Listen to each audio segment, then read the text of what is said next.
Please stand for a moment of silence, followed by the Pledge of Allegiance.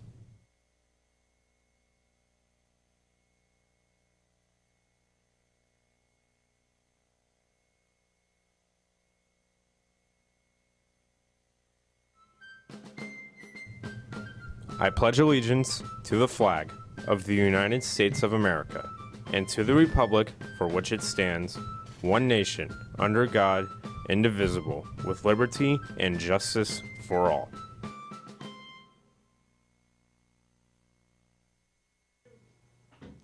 Good morning, Tornadoes. This is CTN, a Clearwater digital media production. Today is Friday, November 9th. My name is Dorian Speaker. Today we'll have your latest school, local, and national news, so stay tuned because CTN starts now.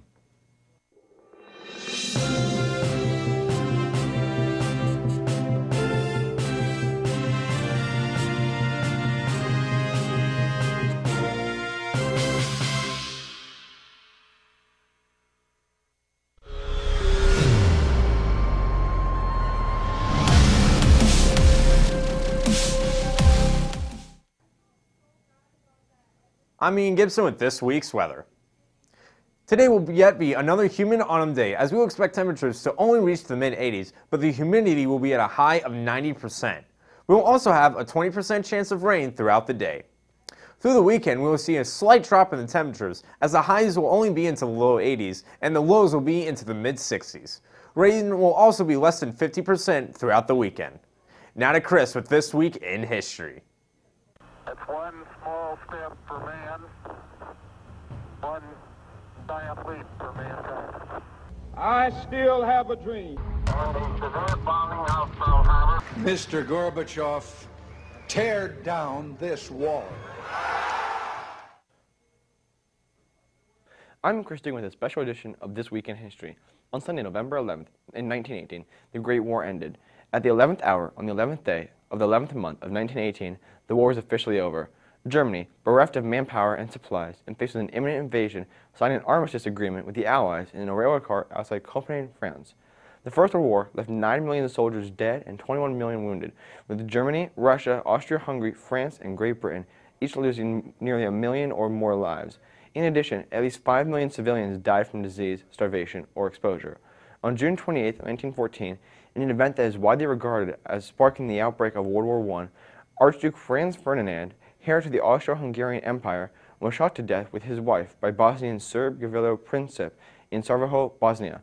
On July 28th, Austria-Hungary declared war on Serbia, and the tenuous peace between Europe's great powers collapsed. Fighting continues almost non-stop, except for one time, on and around Christmas Day in 1914. The sounds of rifles firing and shells exploding faded in a number of places along the Western Front in favor of holiday celebrations in the trenches and gestures of goodwill between enemies. The warring countries refused to create an official ceasefire, but on Christmas, the soldiers in the trenches declared their own unofficial truce. At the first light of dawn on Christmas Day, some German soldiers emerged from their trenches and approached the Allied lines across no man's land, calling out "Merry Christmas" in their enemies' native tongues. The men exchanged presents of cigarettes and plum puddings and sang carols and songs. There was even a documented case of soldiers from opposing sides playing a good-natured game of soccer. In 1918, the infusion of American troops and resources into the Western Front finally tipped the scales in the Allies' favor. Germany signed an armistice agreement with the Allies on November 11, 1918. World War I was known as the war to end all wars because of the great slaughter and destruction it caused. Unfortunately, the peace treaty that officially ended the conflict, the Treaty of Versailles of 1919, forced punitive terms on Germany that destabilized Europe and laid the groundwork for World War II. This has been a special This Week in History piece regarding 100 years since the First World War. Now, Skylar Negron with your school news.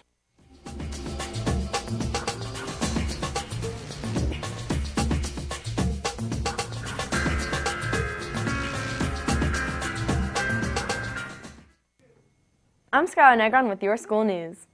Senior fees are $85 and will be collected today through November 16th. You can vote on a homecoming poll for yearbook here. This link will also be on the Clearlight.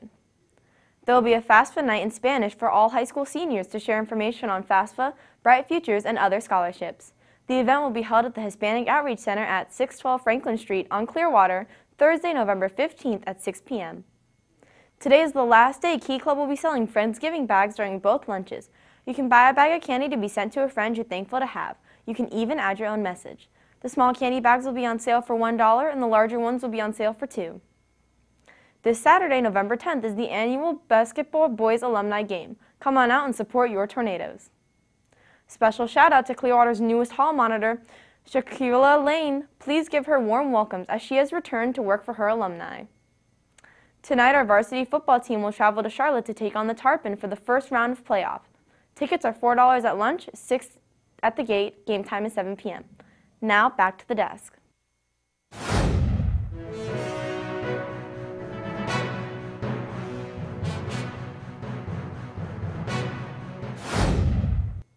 If any students or teachers would like to have an announcement made on our show, please email Mr. Gordon at gordonw@pcsb.org.